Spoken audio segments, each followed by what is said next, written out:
there was a part in Ted Wilson's speech, which I'm going to share with you now. There was a discussion where Ted Wilson made reference to the idea that he quoted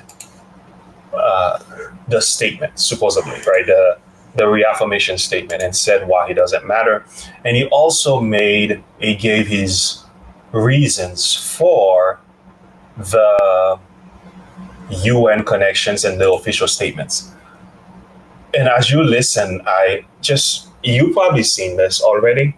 We're going to pause and comment on this, but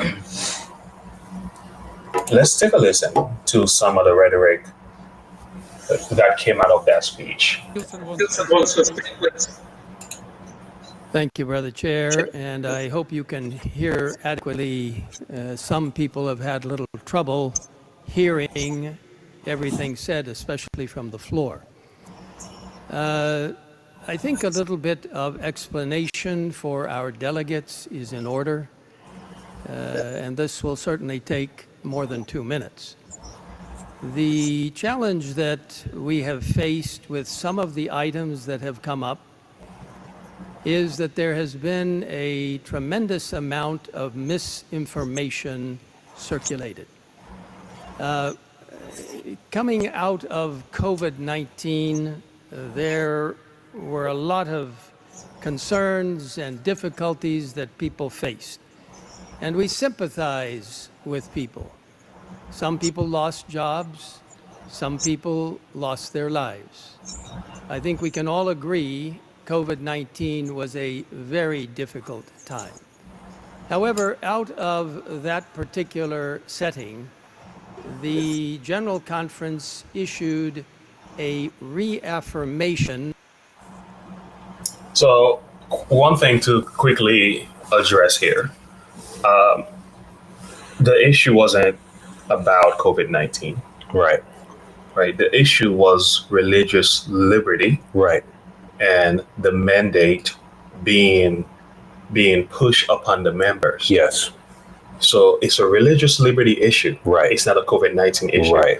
It's not even so much a vaccine issue. It's not a vaccine issue. Yeah. Right. And I do agree with him when he said it is your choice to take the vaccine and not to take the vaccine. Yes. I think all Adventists understand that side of our reality. Right. But we did have a statement that was used. Yes. It says it was recommended. Yes. But it was actually mandated. That was used to take away the religious liberty of Seventh-day Adventists, which led to the loss of jobs. So it wasn't like COVID-19 made me more. No, it was the statements on the church website that led to that. So in other words, the way this is worded is already the real misinformation. Right. So you get, this is the foundation, and I could already tell you, like, it didn't get any better from here. Right. So you understand? So the way this is already worded, context is already removed. Yeah. So keep in mind, I want to quickly clear, this was not about COVID-19, no vaccine. Right. This was about religious liberty and mandate being stated from the outcome that has an impact on the employees who were Seventh-day Adventists and impacted their lives. And they're crying out saying, we don't want this. So it's not supposed to be about COVID-19. Right. So that's that's one thing to address. Of the statement that was made in 2015. 2015 statement had nothing to do with COVID because we didn't know COVID existed. The statement and the way the amendment to the motion has been phrased would somehow indicate, and this is a highly misinformed view, I have to tell you, it in some way insinuates that the General Conference has now put science above or equal to the Bible and the spirit of prophecy. I have to tell you that is unequivocally false. We have never done that. In fact, let me read to you the actual portion. It's a very short statement in 2015. but I'll read a portion so that you will understand. The Seventh-day Adventist Church places strong emphasis on health and well-being. The Adventist health emphasis is based on the Bible, the inspired writings of church co-founder Ellen G. White. Now, that's what it's based on. It goes on to say, and is informed by peer-reviewed scientific health literature. In no way does the Seventh-day Adventist Church put scientific information, peer-reviewed scientific information, above the Bible or the spirit of prophecy, or even equal to those. Absolutely not. All right, we want to pause here to make another comment. Yeah. And this part is very crucial that we understand this one.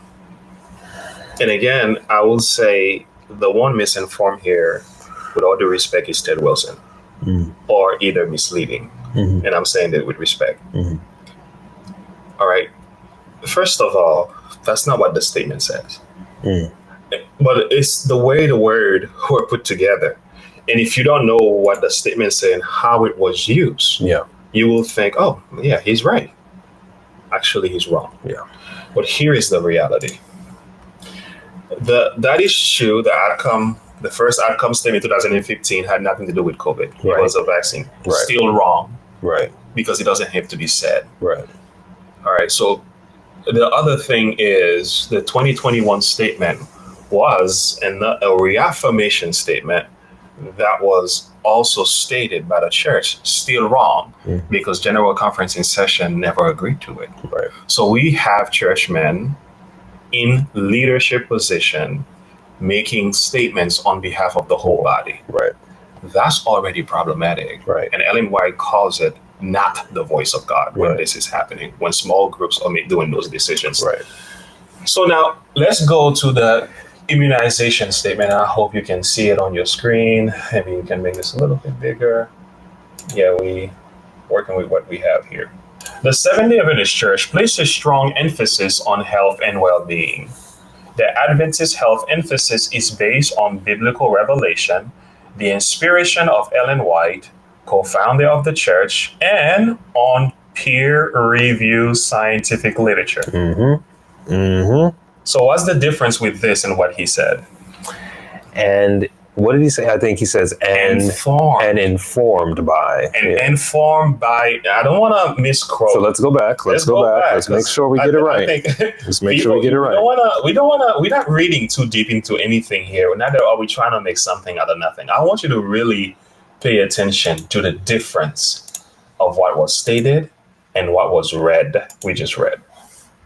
So going back to Elder Ted Wilson, and we want to be very clear about what he said. So he quoted that what he's arguing is the Bible, the spirit of prophecy, is secondary, right? And the peer review science are not on the same level. Not equal, right? They're not equal. According to that statement, we were informed by peer review. Right. But I just read to you.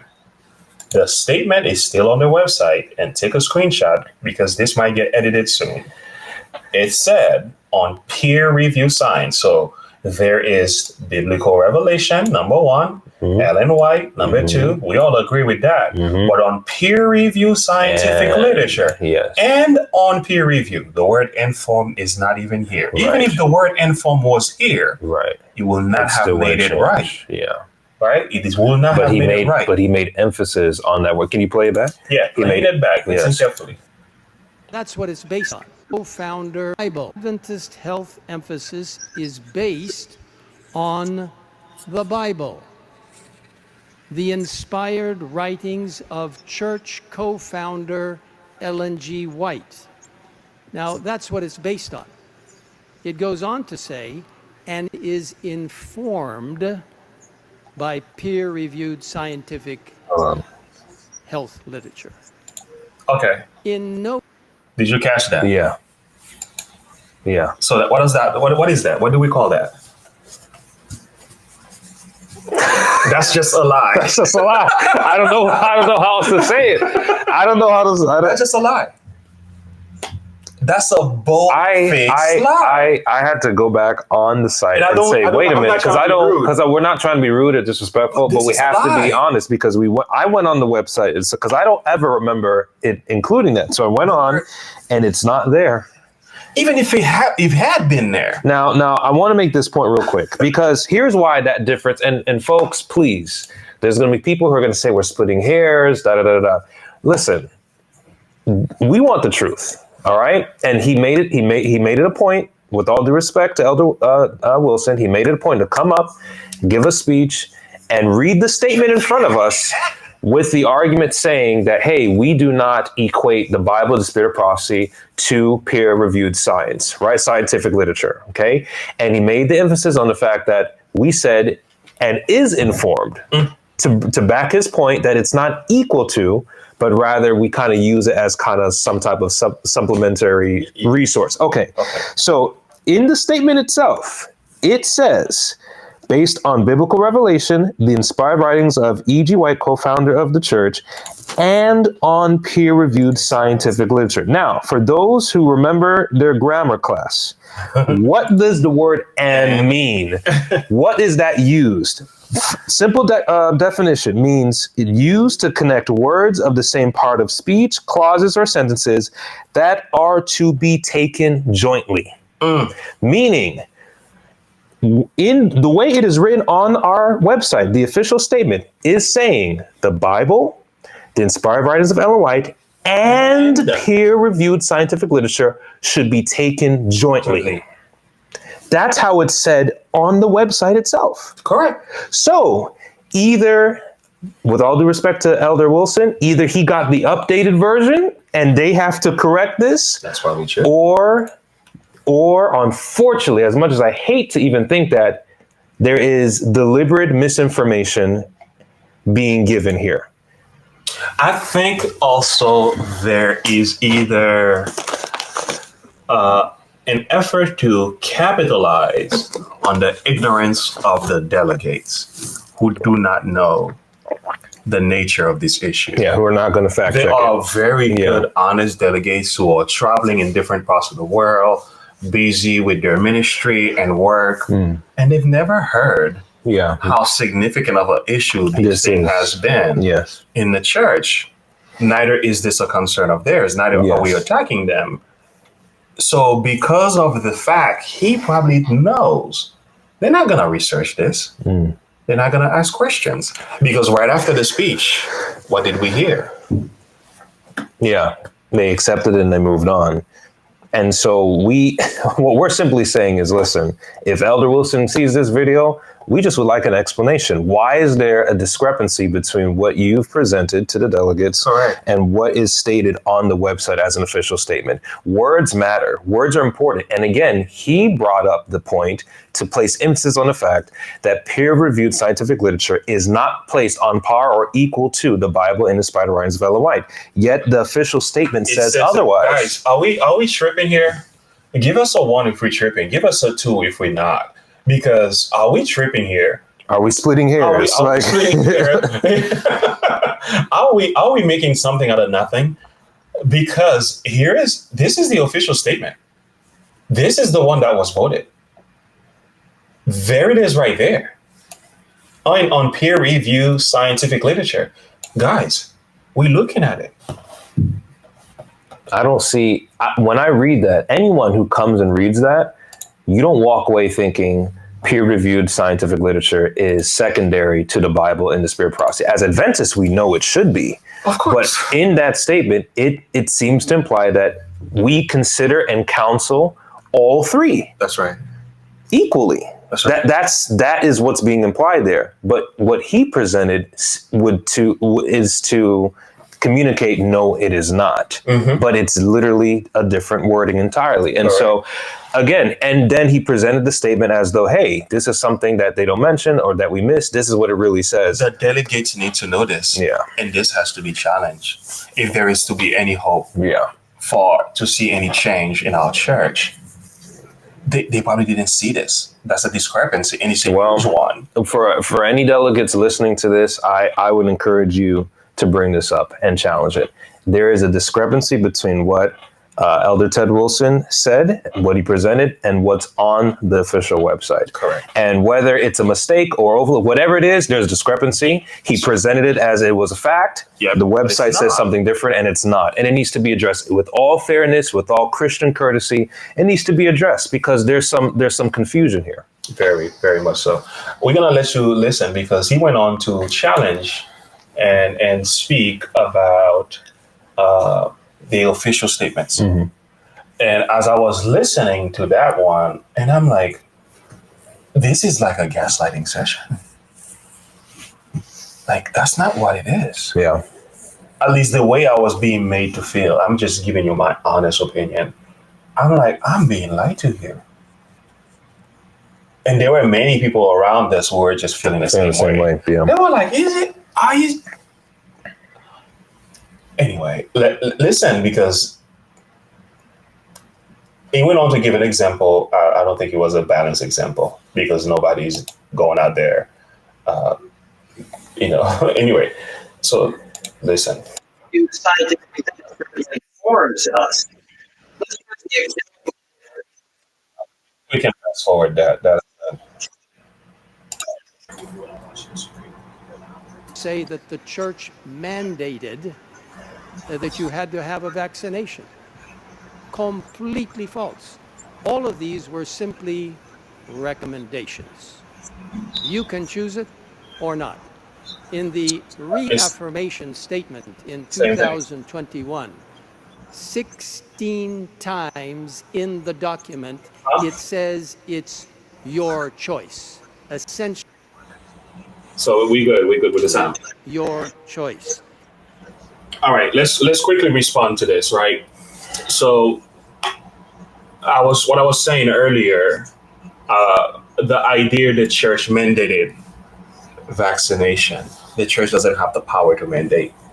It can only recommend. Go along. It can only recommend and go along with the mandate, right? So which it did. Our church didn't stand against it. It stand for it while saying you have the choice to take it or not to take it. Right. But that's still not the problem for most people. The problem came in when you say we could not use religious liberty. That's the issue. To oppose government mandate. And it's right there in the statement. It's there in the statement. And that wasn't something he addressed. That wasn't mentioned. No. So what I noticed quickly, it wasn't what was said, it's what was added and what wasn't said. And form was added. That wasn't part of nothing. It wasn't included in the original statement. And what wasn't said, the religious liberty discussion. Right. Third, a dismissive spirit. Despite all the arguments people had and pain that they suffered, they were just dismissed. Right. And now he went on to be very clear. It told you who he's targeting. It's a small group. Yeah. It's a fringe group among us. So I'm like, wait a minute, aren't we all Seventh-day Adventists? Yeah. Isn't the concern of a few enough to bring it up? Yes. Shouldn't that be enough for us to talk the discussion? Yes. So again, keep in mind here, I just want to pause to say, he's not even supposed to be doing this. Right. He's supposed to be having a 2 minutes. Right. He can say a thought, just like every other delegate. When that time's up, he has to sit down like everybody else. He's not allowed to use his position as the president to strongman the argument in favor of the General Conference, right. Which is what he's pressing his thumb on the scale. That's right. Right. And that right there is the same thing that he did last time, right? Which is totally wrong, right? And should be called out for this, right?